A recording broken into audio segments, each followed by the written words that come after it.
हमारे प्रधानमंत्री श्रीमान नरेंद्र मोदी जी के नेतृत्व में, उनके मार्गदर्शन में माननीय वित्त मंत्री जी ने जो बजट प्रस्तुत किया है वो आत्मनिर्भर भारत का बजट है। कोरोना काल में एक नई दिशा और एक नई दृष्टि देश के विकास और जन कल्याण की इस बजट में दी गई है। ये क्रांतिकारी बजट है, ऐतिहासिक बजट है, भारत की समृद्धि और विकास का बजट है, जिसमें समाज के सब वर्गों का ध्यान रखा गया है। सर्वे भवन्तु सुखिनः सर्वे सन्तु निरामया का बजट है।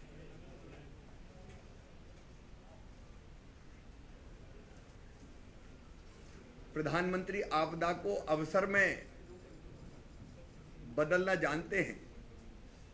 मैं मानता हूं कि कोरोना काल में आपदा को अवसर में बदलने का ये बजट है। अर्थव्यवस्था को ट्रांसफॉर्म करने वाला मानवीय बजट। इसके 6 प्रमुख स्तंभ हैं, उनके विस्तार में मैं नहीं जा रहा। और कुल मिला के इन परिस्थितियों में 34,80,000 करोड़ रुपए का बजट प्रस्तुत किया गया है।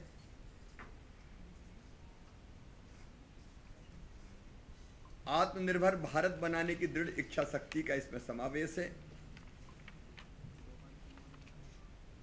और विशेषकर समाज का चाहे गरीब वर्ग हो, किसान हो, महिला सशक्तिकरण हो,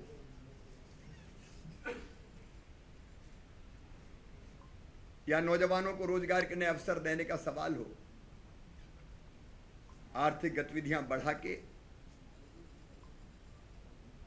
रोजगार के सृजन का प्रयास करना और कोरोना जैसे संकट से जूझने के लिए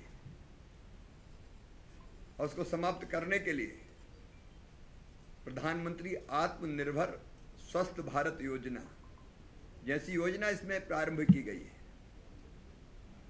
64,000 करोड़ रुपया उसमें रखे गए और कोरोना वैक्सीन के लिए भी 35,000 करोड़ रुपए का प्रावधान है। स्वास्थ्य की दृष्टि से देखें तो 2,23,846 करोड़ रुपए का प्रावधान इसमें किया गया है, 137% ज्यादा। अधोसंरचना विकास के लिए 5,50,000 करोड़ रुपए। उसके विस्तार में मैं अभी नहीं जा रहा, लेकिन पूंजीगत व्यय से तेजी से आर्थिक गतिविधियां बढ़ेंगी और रोजगार के नए अवसरों का सृजन होगा। एक जो नई कल्पना है इसमें नया वित्तीय विकास संस्थान का गठन, इससे पूंजीगत योजनाओं के लिए दीर्घकालीन ऋणों की व्यवस्था हो सकेगी। 7 नए टेक्सटाइल पार्क, आप जानते हैं कि रोजगार के सबसे ज्यादा अवसर टेक्सटाइल के सेक्टर में सृजित होते हैं। इटारसी से विजयवाड़ा तक मालवाहक ट्रैक और राज्यों को भी सकल घरेलू उत्पाद का 4% तक उधार की सीमा बढ़ाई गई है। तो ये राज्य भी जब ज्यादा पैसा डालेंगे इंफ्रा में, तो यहां भी न केवल अर्थव्यवस्था को गति मिलेगी बल्कि आर्थिक गतिविधियों के तेज होने से रोजगार के अवसर बढ़ेंगे। अकेले मध्य प्रदेश में इससे लगभग 13,000 करोड़ रुपए के अतिरिक्त पूंजीगत कार्य हम प्रारंभ कर सकेंगे। उज्ज्वला योजना के अंतर्गत 1 करोड़ नए परिवारों को, बहनों को सम्मिलित किया जाएगा। मध्य प्रदेश में सीधे सीधे 8 लाख नए गैस कनेक्शन हमारी माता बहनों को मिलेंगे।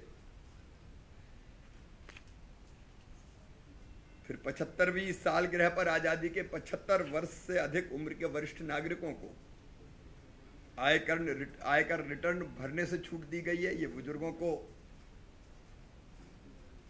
वरदान होगा। हमारे जनजातीय क्षेत्रों में नए विद्यालय 750 प्रारंभ करना, एकलव्य स्कूल के रूप में या सैनिक स्कूल 100 नए खोलना,